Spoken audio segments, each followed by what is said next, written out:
on by Nasiruddin Tusi.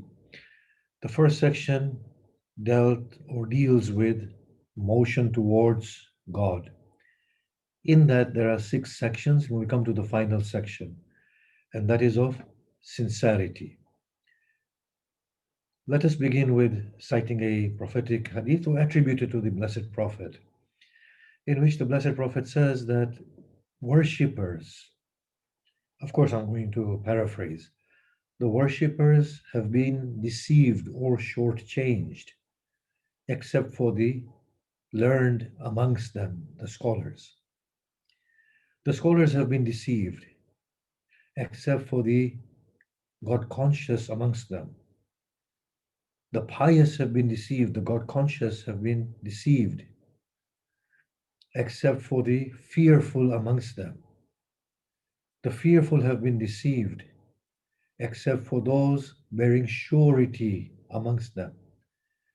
Those bearing surety amongst them are also shortchanged from their proper share, except for the sincere ones.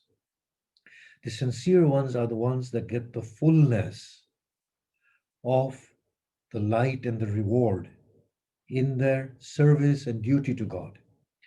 What does sincerity mean in this context?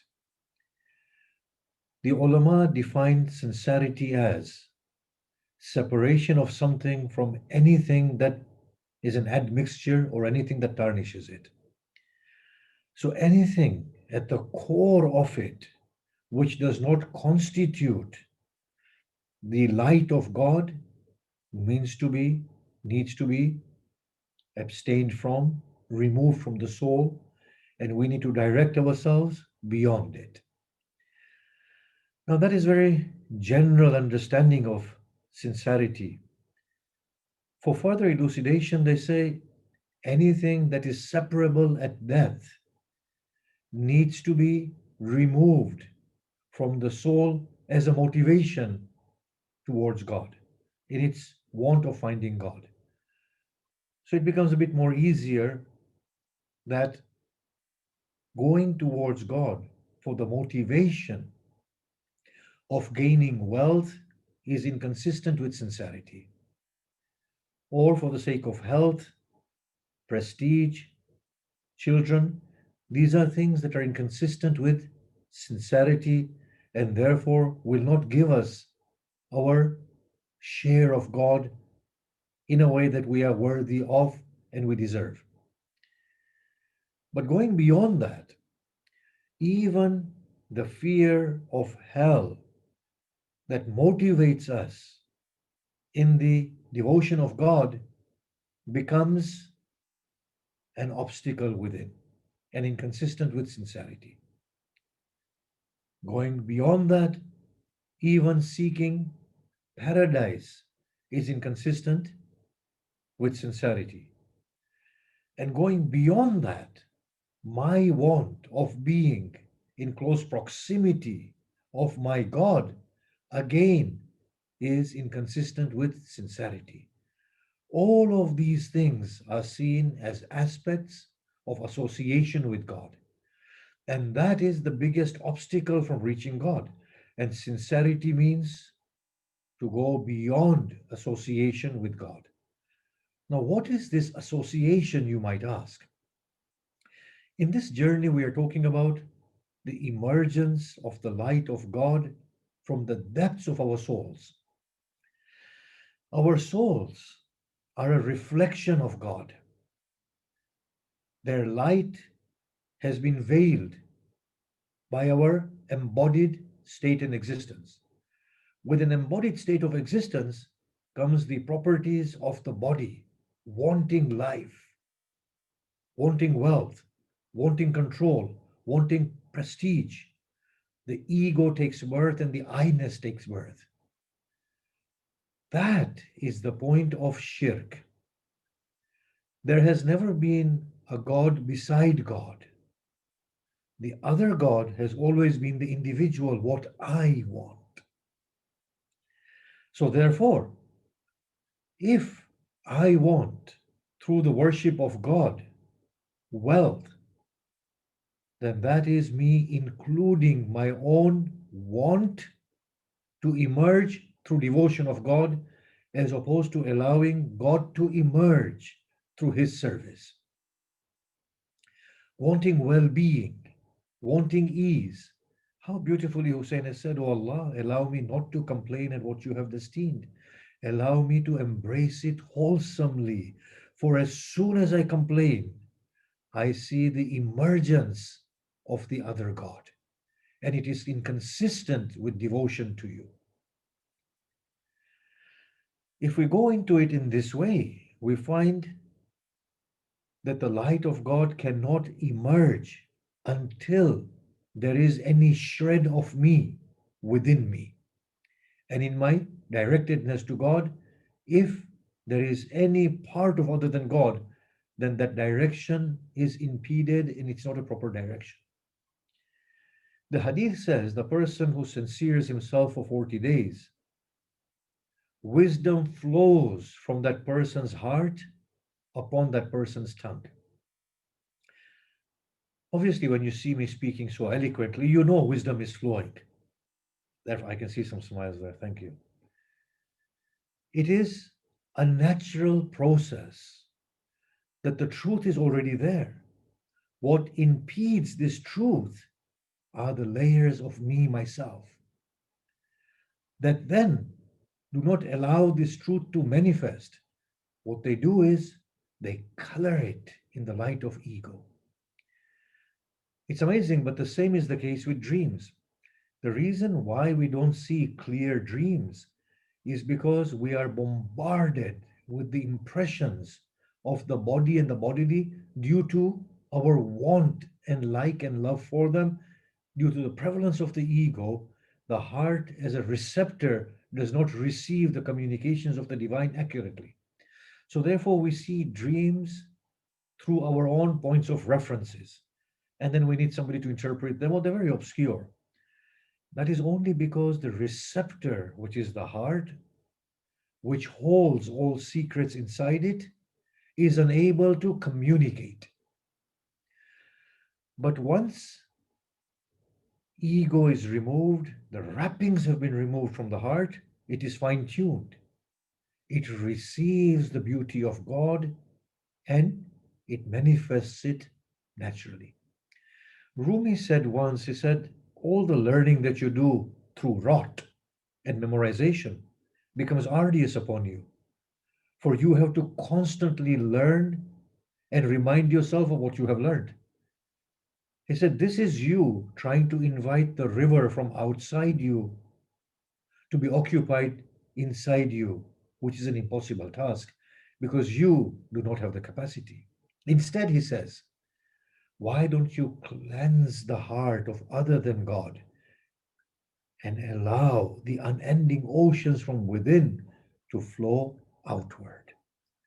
Mahmud Shabastri said, he said, the greatest point of sincerity is that you break the idols inside, take the broom of Tawheed and cleanse the heart of other than God. If you acquire that sincerity, you have acquired God in His entirety. So even the want of going into paradise at one level is my want. Even the happiness that we get at giving charity and serving human creatures is a form of hidden shirk because I am happy, I have done this.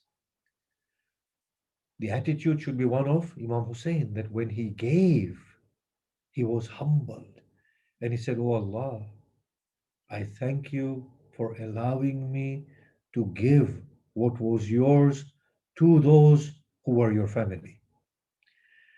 When we give charity, we are obviously motivated through competition. I want to do better than anybody else. That in itself is a sign of shirk, hidden shirk from within. We want to do better than others, whereas the attitude of charity is, well, others are doing the same thing.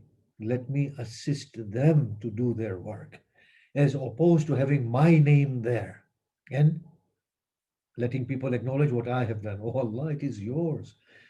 The beauty of sincerity is that neither does the person want to feel the pleasure of what they are doing in an in an egoistic manner, neither do they want appreciation from the other, and the end is that they don't even want appreciation from God in the form of acknowledgement from God or paradise from God. The sincere souls forgive in this world, not with the proviso, "Oh Allah, let them know that they were wrong and I was right." No, Allah, let them be forgiven in this world and in the hereafter, and don't even cause them embarrassment of knowing that they were wrong and that I had the opportunity to forgive them. In fact, these souls thank Allah for allowing them to learn forgiveness. So, sincerity is to be directed to God in a very refined manner where there is no motivation save God. So, even the want of meeting with God ceases to exist. Now, you might ask, do we not become robotic, therefore, in our actions? No, there's a distinction. At the onset of our journey, we are robotic when we are told in the madrasa and the parents that worship God, devote yourself to Him. It's a very robotic one. Then we become enlightened. We awaken to the dangers that are ahead of us. We awaken to our needs.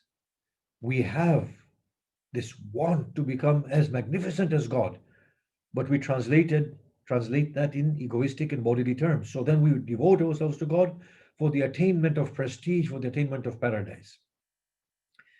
After this, of necessity, we need to arrive at a higher, loftier status that Ali Salamullah Ali talks about. Oh Lord, I do not worship you through the fear of your hell, nor do I worship you through the want of your paradise. I worship you, O Lord, because you are worthy of worship. And this is a baffling stage. How does a soul come to a level where they find God worthy of devotion? The one thing that goes wrong in our lives and our madrasa systems is that we are not taught about God accurately. We are taught piety means to fear God and be cautious. No, through sincerity, if we were to interpret piety, it means reverence of God. Why do you not sin? I respect my God. Is it because he will punish you? No, that thought never crosses my mind. Is it because he's going to reward you? No, no, that doesn't cross my mind. I revere my God. He means something to me. That respect of God. That is the most befitting way to understand God, through sincerity. The Prophet said, "Shirk shall prevail within my nation and go unnoticed as a black ant goes unnoticed, crawling upon a polished surface of a rock in the darkest of nights." They asked for explanation. The Prophet said, "Shirk is of two types. One is the apparent shirk where people prostrate before stones and rocks. The other is a subtle shirk where we feel that other than God has any authority or agency. When the doctor supplies me with medicine, I feel the doctor can cure me, the physician can cure me." That is shirk. As far as the godly people were concerned, they were endowed with such a vision in which they said, "O physician beyond whom there is no physician," or "O physician for the one who has no physician." This Imam, when he recited this word, when he recited this dua, what he meant was, "Oh Allah, the physician is a mere hand that supplies the cure that you are." And when we see the people who employ us as people who are sustaining us, and as a result of that, we are fearful of speaking truth in front of them, that is subtle shirk. And that's why Imam Ali says, by speaking the truth in front of a tyrant, Your death are not hastened, neither is your sustenance halved or cut short. If a person knows, "Oh Allah, you are my sustainer, you are the giver of life. Oh Allah, why should I fear other than you? If 1,000 arrows have made me a point and a direction, then let them come, O Lord. If you wish me to die, you do not need an arrow. You will merely will and I'll be gone. And if you wish me to live, then 1,000 arrows, even after piercing through my body, cannot take my life away. O Lord, if you are my sustainer, then why should I appease other than you, O Lord? You, the one who gave Yunus in the belly of the fish, Idris within the lofty heavens, the one who fed me in the womb of my mother, shall you abandon me when you are my sustainer? Sincerity requires us to break free of the chains of shirk. And every shirk is not outside ourselves, but within ourselves, due to our ego and our insecurities. The rings we wear to grant us safety become a point of shirk. Throw it away. Don't throw it away. It's just an expression. Put it away. And once you acquire confidence in God, then for the purpose of beautification, put it on again. But do not be beholden to that ring. It is nothing but a stone. The one who has put potency in that stone has never left my side. Allah says in the Quran, and when God is with you, who can vanquish you? Oh, how strange. As Hussein says, "Oh Allah, when you are with me, what have I lost?" And amidst the countless enemies, Hussein says, "Oh Allah, when you are my aid, how should I stand in defeat? How should I surrender to defeat?" How beautifully the Prophet has expressed the sentiment of the inner shirk. He says, a person who, in order to gain the pleasure of the creatures of God, displeases God, then not only God will become displeased, but he will make sure that every heart is displeased. And if a person, in order to gain the pleasure of God, displeases his creatures, then not only shall God be pleased, but he will cause every heart to be pleased with such a person. In the final analysis, sincerity requires the removal of the I-ness. And in this journey towards God, what that means is that the only motivation in devotion to God and motion towards God is God Himself. What that does is it removes the greatest, most firm of all veils, the I. When the I is removed, the earth of the soul begins to shine with the light of its Lord. That is sincerity in wayfaring. And that is, as we close this particular section of his treatise, that is the most important point in wayfaring.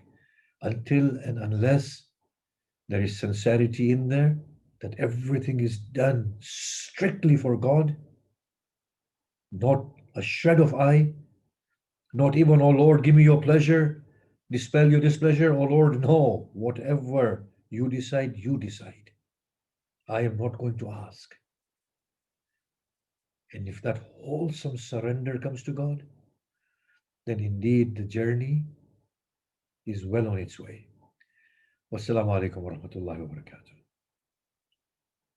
Thank you so much for that beautiful talk as always, Sheikh.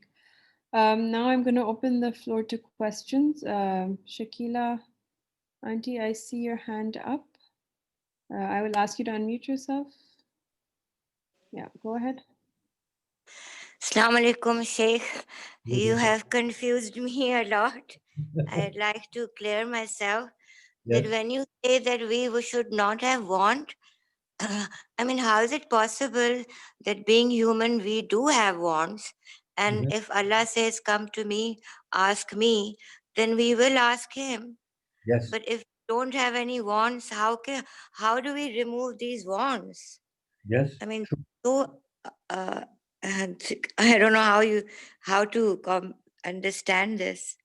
True. So we become very, very sincere with God and say, oh Allah, you know I'm devoting myself to you because of my own wants and my selfish wants. Oh Allah, accept me as I am and take me along the path.